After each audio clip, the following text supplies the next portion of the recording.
you'd be all right. They wouldn't know for a few months. We'd just have to be patient. I promised Kat that everything would be okay. I'd make sure of it. But she shook her head. "I'm sick," she said. They made her talk to a shrink. I waited out in the hall, and I could hear her crying. I didn't know what to do. I went down to the waiting room and bought a candy bar and sat there. There were some old books on the table, old paperbacks. One had a girl on the cover who looked like your mother.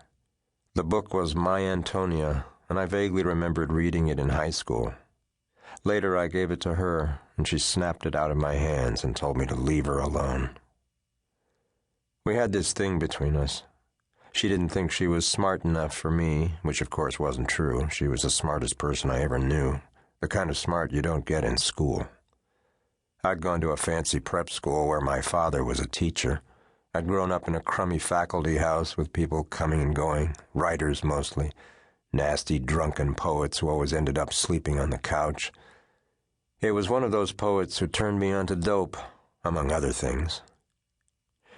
"We're calling her Willa," your mother declared when I walked in that night. She was sitting up in bed, her eyes shining, holding the book in her shaking hand.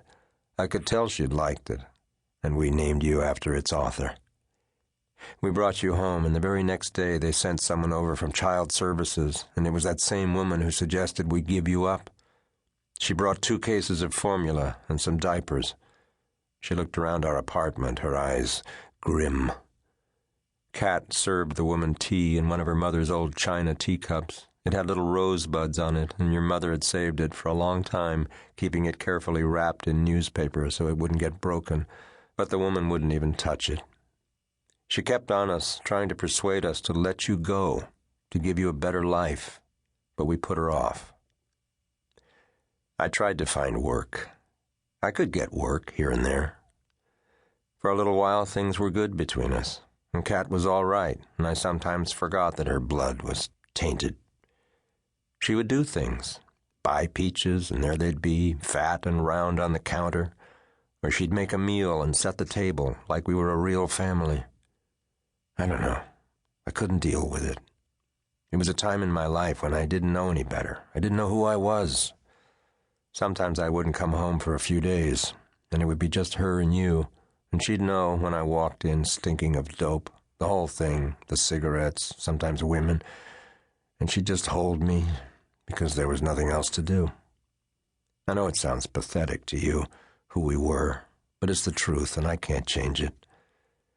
There's a vivid transition when you come in from being high, and the walls have this mustard tint like old tapestry, and your body feels drained, beat up from the inside, and everything feels like déjà vu, like you've made this big circle, and instead of moving on, you're right back where you started.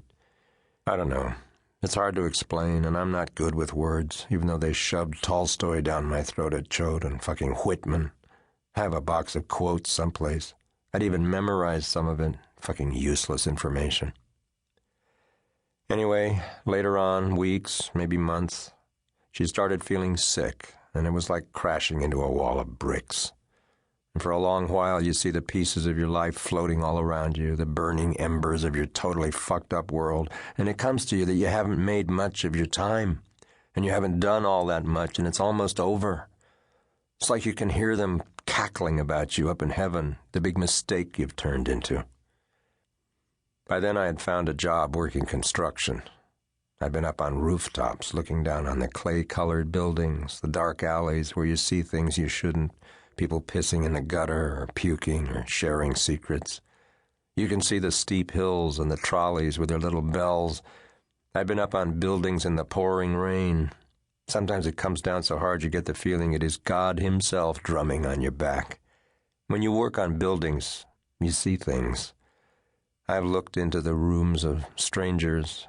I've touched their things, unfolded their letters. I've run my hands across their glistening tabletops, their ivory piano keys. I have changed the hands on their clocks just enough to alter the passing hours of their days. I've lain down on unmade beds, breathing in the dank sweat of a stranger's dreams, and I've used their toilets, read their magazines, and sipped